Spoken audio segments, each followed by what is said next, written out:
जय राम जी की। श्री वाल्मीकि रामायण अरण्यकांड 33वां सर्ग।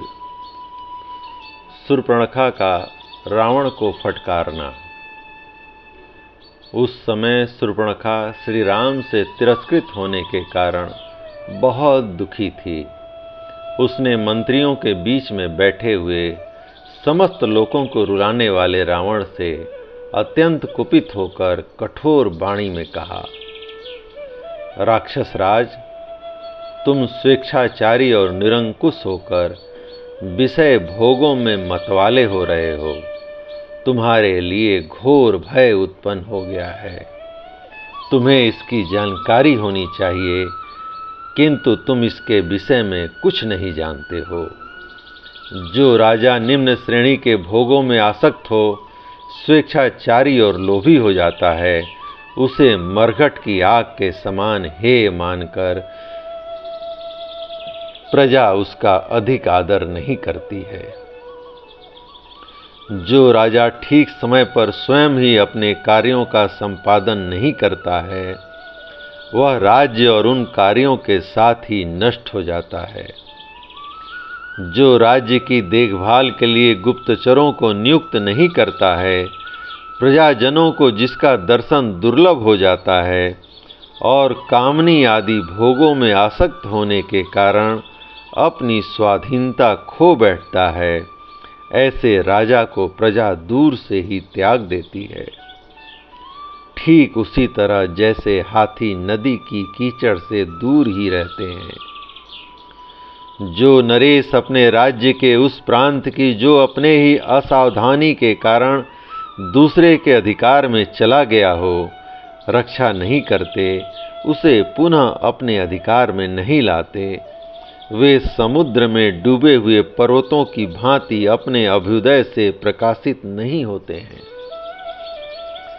जो अपने मन को काबू में रखने वाले एवं प्रयत्नशील हैं, उन देवताओं, गंधर्वों तथा दानवों के साथ विरोध करके तुमने अपने राज्य की देखभाल के लिए गुप्तचर नहीं नियुक्त किए हैं। ऐसी दशा में तुम जैसा विषय लोलुप चपल पुरुष कैसे राजा बना रह सकेगा। राक्षस, तुम्हारा स्वभाव बालकों जैसा है। तुम निरे बुद्धिहीन हो। तुम्हें जानने योग्य बातों का भी ज्ञान नहीं है। ऐसी दशा में तुम किस तरह राजा बने रह सकोगे। विजया वीरों में श्रेष्ठ निशाचर पते, जिन नरेशों के गुप्तचर कोष और नीति ये सब अपने अधीन नहीं हैं, वे साधारण लोगों के ही समान हैं। गुप्तचरों की सहायता से राजा लोग दूर दूर के सारे कार्यों की देखभाल करते रहते हैं, इसलिए वे दीर्घदर्शी या दूरदर्शी कहलाते हैं। मैं समझती हूँ तुम गंवार मंत्रियों से घिरे हुए हो, तभी तो तुमने अपने राज्य के भीतर गुप्तचर नहीं तैनात किए हैं।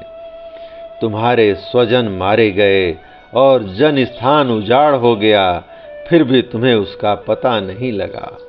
अकेले राम ने जो अनायास ही महान कर्म करने वाला है, भीमकर्मा राक्षसों की 14,000 सेना को यमलोक पहुंचा दिया, खर और दूषण के भी प्राण ले लिए, ऋषियों को अभय दान कर दिया तथा दंड कारण्य में राक्षसों की ओर से जो विघ्न बाधाएं थीं, उन सब को दूर करके वहां शांति स्थापित कर दी। जन स्थान को तो उसने चौपट ही कर डाला। राक्षस, तुम तो लोभ और प्रमाद में फंसकर पराधीन हो रहे हो, अतः अपने ही राज्य में उत्पन्न हुए भय का तुम्हें कुछ पता ही नहीं है।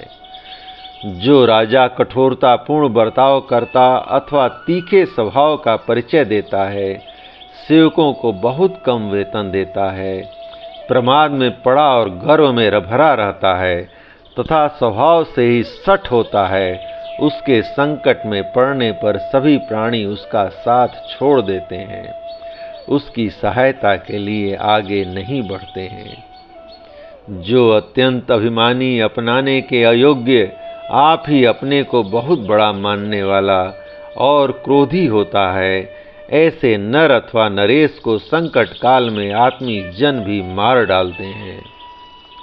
जो राजा अपने कर्तव्य का पालन अथवा करने योग्य कार्यों का संपादन नहीं करता तथा भय के अवसरों पर भयभीत एवं अपनी रक्षा के लिए सावधान नहीं होता, वह शीघ्र ही राज्य से भ्रष्ट एवं दीन होकर इस भूतल पर तिनकों के समान उपेक्षणीय हो जाता है। लोगों को सूखे काठों से मिट्टी के ढेलों तथा धूल से भी कुछ प्रयोजन होता है, किंतु स्थान भ्रष्ट राजाओं से उन्हें कोई प्रयोजन नहीं रहता। जैसे पहना हुआ वस्त्र और मसल डाली गई फूलों की माला दूसरों के उपयोग में आने योग्य नहीं होती, उसी प्रकार राज्य से भ्रष्ट हुआ राजा समर्थ होने पर भी दूसरों के लिए निरर्थक होता है। परंतु जो राजा सदा सावधान रहता है, राज्य के समस्त कार्यों की जानकारी रखता, इंद्रियों को बस में किए रहता, कृतज्ञ तथा स्वभाव से ही धर्मपरायण होता है, वह राजा बहुत दिनों तक राज्य करता है। जो स्थूल आँखों से भी सोता है परंतु नीति की आँखों से सदा जागता रहता है तथा जिसके क्रोध और अनुग्रह का फल प्रत्यक्ष प्रकट होता है, उसी राजा की लोग पूजा करते हैं। रावण, तुम्हारी बुद्धि दूषित है और तुम इन सभी राजोचित गुणों से वंचित हो, क्योंकि तुम्हें अब तक गुप्तचरों की सहायता से राक्षसों के इस महान संहार का समाचार ज्ञात नहीं हो सका। तुम दूसरों का अनादर करने वाले, विषयासक्त और देश काल के विभाग को यथार्थ रूप से न जानने वाले हो। तुमने गुण और दोष के विचार एवं निश्चय में कभी अपनी बुद्धि को नहीं लगाया है, अतः तुम्हारा राज्य शीघ्र ही नष्ट हो जाएगा और तुम स्वयं भी भारी विपत्ति में पड़ जाओगे। शूर्पणखा के द्वारा कहे गए अपने दोषों पर बुद्धिपूर्वक विचार करके धन, अभिमान और बल से संपन्न हुए निशाचर रावण बहुत देर तक सोच विचार एवं चिंता में पड़ा रहा। इस प्रकार श्री वाल्मीकि निर्मित आर्ष रामायण आदि काव्य के अरण्य कांड का 33वां सर्ग प्रभु श्री राम की कृपा से पूर्ण हुआ। जय राम जी की।